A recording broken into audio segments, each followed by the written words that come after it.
rapidement une petite vidéo qui reprend ce qu'on a vu jeudi passé en classe. Pour ceux qui étaient là, c'est important peut-être de la revoir pour réviser rapidement ce qu'on a vu. Et puis pour ceux qui n'étaient pas là, vraiment très très important de le regarder pour savoir de quoi on a parlé, puis être au point jeudi quand on va continuer.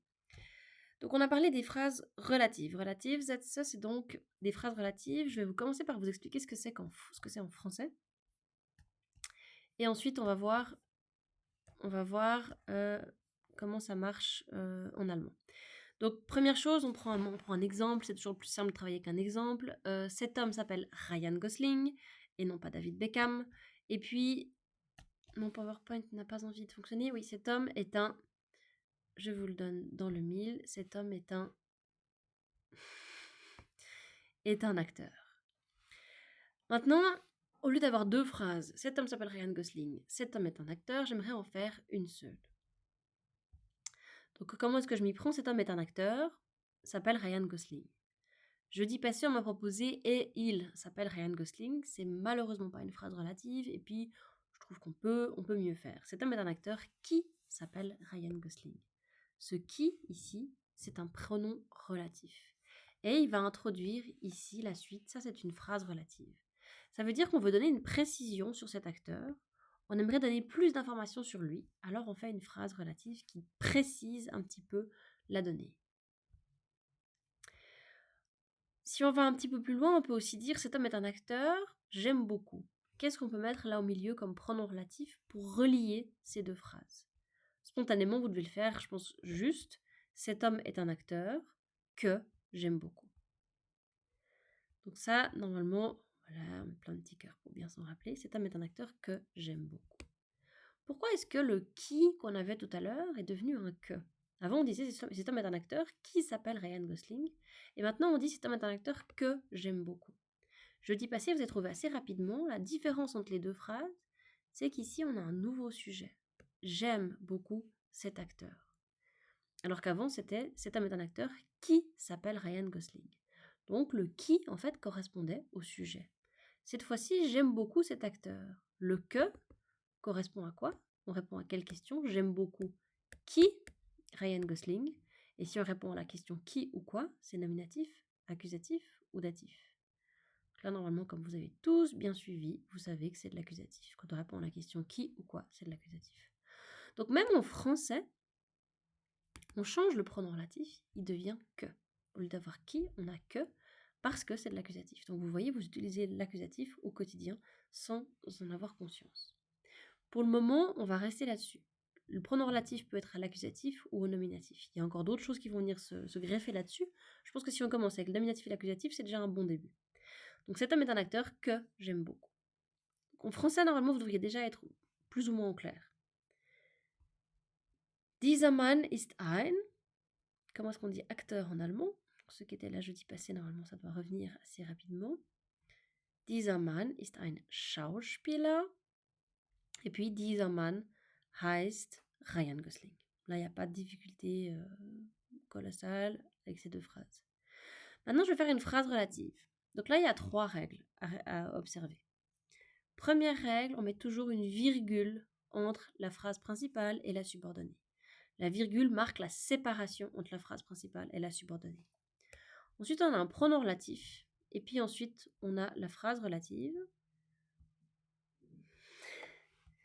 J'arrive pas à switcher la slide. Voilà. Der Ryan Gosling heißt. Troisième règle, le verbe va toujours à la fin de la subordonnée. Donc, der Ryan Gosling heißt. Comment est-ce que j'ai trouvé ce der? C'est tout simple. C'est der Schauspieler.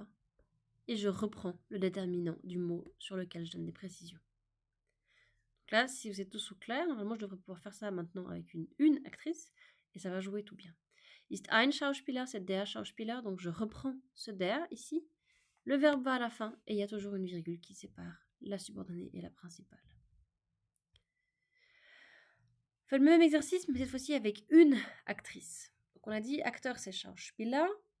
Pour une femme, c'est tout simple. Il suffit de rajouter 2 lettres. Normalement, vous l'avez tous. Ist eine Schauspielerin. Rajoute juste le IN à la fin. Sie kommt aus, elle vient des États-Unis. Sie kommt aus den USA. Là, vous avez toutes les infos. Maintenant, l'idée, c'est de faire une seule phrase avec ces deux phrases. Jennifer Lawrence ist eine Schauspielerin. Schauspielerin, vous le voyez ici, hein, on a le ein qui me dit que c'est du féminin. Et puis le in, on sait que c'est toujours le déterminant die. On reprend simplement le déterminant. Die aus den USA kommt. On met une virgule et on met le verbe à la fin de la subordonnée. Donc die Schauspielerin, die aus den USA kommt. Virgule, on reprend le déterminant et on met le verbe à la fin. Ça, c'est la règle pour les phrases relatives. Maintenant, dernier exemple, on prend das Mädchen. Donc ici, c'est une petite fille. Dieses, le S me dit que c'est du neutre. Chen me dit aussi que c'est das, parce que ce qui finit en chen sera forcément das. Donc dieses Mädchen, das, on met la virgule, on reprend l'article. Das Mathilda heißt.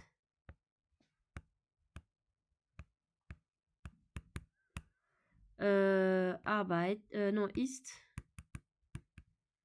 12 Jahre alt.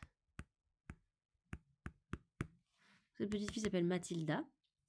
Elle est jouée par Nathalie Portman et le film s'appelle Léon. Si jamais vous avez du temps pendant les vacances, il est vraiment super. Donc, dieses Mädchen, das Mathilda heißt, ist 12 Jahre alt. Et là, j'entends Alex qui hurle jusqu'ici en me disant, madame, le verbe là, il n'est pas à la fin. Si, il est à la fin, mais il est à la fin de la subordonnée. La subordonnée, si vous voulez bien, c'est une sorte d'écosystème, de micro-écosystème. Elle existe un petit peu toute seule. Si vous regardez, vous avez une virgule avant, vous avez une virgule après. Ça s'appelle le Satzklammer. En fait, c'est comme si elle était entre parenthèses. Et puis, si vous regardez, donc le verbe va à la fin de la subordonnée. Et puis, si je l'efface, cette subordonnée, si elle veut bien s'effacer. Non, pas envie. Oui, il part, voilà. J'enlève la subordonnée, puis je lis. Dieses Mädchen ist 12 Jahre alt. Et c'est là qu'on réalise à quel point la subordonnée, la phrase relative, en fait, c'est une parenthèse. On peut la mettre, on peut l'enlever. Ça ne va rien changer. La principale, elle continue à vivre sa vie. Donc, dieses Mädchen, das Mathilda heißt,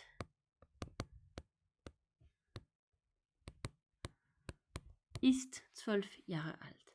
Donc, le verbe va à la fin de la subordonnée.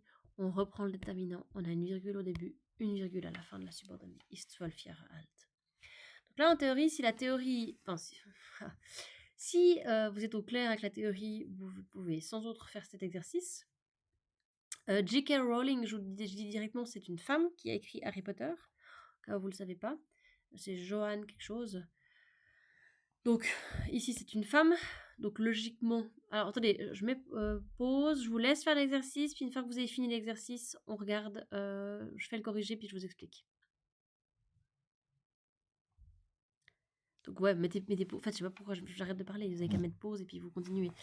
Puis, vous remettez play après. Donc, J.K. Rowling, c'est une femme. Donc, une femme, logiquement, ce sera du féminin. Donc, J.K. Rowling, qui a écrit Harry Potter? Donc, die Harry Potter geschrieben hat, ist jetzt sehr reich. On a la virgule avant, on a la virgule à la fin, on a le verbe à la fin de la subordonnée. Ich habe einen Freund, sich sehr oft beklagt. Freund, c'est der Freund. Donc, der sich sehr oft beklagt. Was wollten die Kinder? On n'en a pas parlé encore, hein, mais ici c'est du pluriel. Le pluriel, le déterminant, c'est die, comme pour le féminin, donc simplement die an der Tür geklingelt haben. Wem gehört der Toyota? En allemand, les voitures, c'est der, c'est toujours masculin. Puis d'ailleurs, il est là, hein, le der. Donc, der vor der Schule steht. Voilà, c'est tout pour aujourd'hui. On se voit jeudi. À tout bientôt.